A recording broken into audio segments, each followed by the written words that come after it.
If you follow my channel, I did a video right here at the Funan rooftop garden. You can check out the videos here. Today I'm back again, but this time I'll be shooting at street level. I started my photo walk from the Clarke Quay train station today and made my trips to Quay and Hill Street. In today's gear, I had a variable ND filters.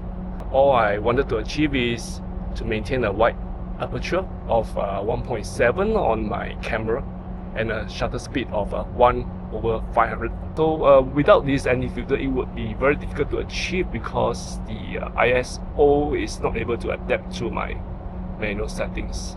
I like my photo to have a shallower depth of field, just a personal preference. So having a ND filter really helps to get the kind of style. So follow me in this video and let me know your comments. Many of my viewers have not subscribed to my channel. If you're not subscribed, hit the subscribe button below so that I don't miss you out from my next video upload.